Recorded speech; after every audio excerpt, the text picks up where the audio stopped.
আসসালামু আলাইকুম সম্মানিত দর্শকবৃন্দ, এই মুহূর্তে দেশ ও প্রবাস থেকে যারা আজকে আমাদের এই ভিডিওটি দেখছেন সকলকে আন্তরিক শুভেচ্ছা অভিনন্দন জানাচ্ছি। দর্শক, যে ঘাসটি আপনাদেরকে দেখানো হচ্ছে এটি মূলত আমেরিকান 5G অর্থাৎ গুয়াতিমালা ঘাস।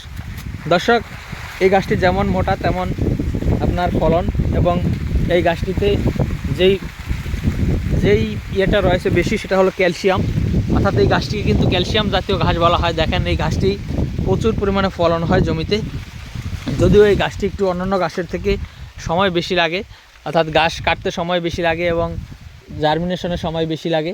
তো দর্শক, সময় বেশি লাগলেও এই এই গুয়াতিমালাতে কিন্তু ঘাসও অনেক বেশি হয় অন্যান্য গাছের থেকে। আর এই ঘাসে যে একটি জারে যে পরিমাণ ঘাস হয় সেটি কিন্তু একটি গরুর জন্য এনাফ হয়ে যায়।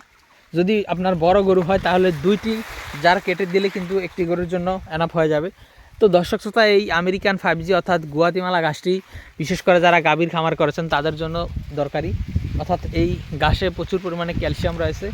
আর এই গাভী গরু যেই গরুগুলাতে আপনার 20 কেজি 25 কেজি বা 30 কেজি দুধ যে গাভীগুলাতে হয় সেই গাভীগুলাকে কিন্তু এক্সট্রা ক্যালসিয়ামের মেডিসিন খাওয়াতে হয়। সে কারণে সেই গরুকে যদি এই গুয়াতিমালা ঘাসটি খাওয়াতে পারেন তাহলে আপনার ক্যালসিয়ামের ওষুধ খাওয়ানো দরকার হবে না, কারণ এই ঘাস থেকে প্রাকৃতিকভাবেই আপনার ক্যালসিয়াম কিন্তু গরু নিতে পারবে। তো দর্শক শ্রোতা, আমি শুধু গুয়াতিমালা ঘাসের কথা বলছি না, আর বর্তমানে আমাদের কাছে এই ঘাসের কাটিংটা আসলে নেই।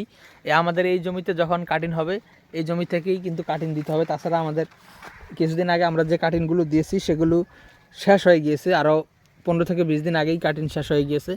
আর এই জমি থেকে কাটিং দিতে আরও 2 থেকে আড়াই মাস সময় লাগবে। তখন 2 থেকে আড়াই মাস পরে যারা এই গুয়াতিমালা ঘাস চাষ করবেন তারা অবশ্যই আমাদের কাছ থেকে কাটিং নিতে পারবেন। সেক্ষেত্রে অবশ্যই আপনারা আমাদের চ্যানেলটি সাবস্ক্রাইব করে আমাদের পাশেই থাকবেন, যাতে করে আমরা যখন আমাদের এই কাটিংগুলো রেডি হবে তখন আমাদের চ্যানেলে আমরা এই গুয়াতিমালা ঘাসের ভিডিও আপলোড করব, তখন আপনারা চাইলে আমাদের কাছ থেকে এই ঘাসের কাটিংগুলো সংগ্রহ করতে পারবেন। তো দর্শক, আজকে ভিডিওটি এখানে শেষ করব। সকলকে অসংখ্য ধন্যবাদ।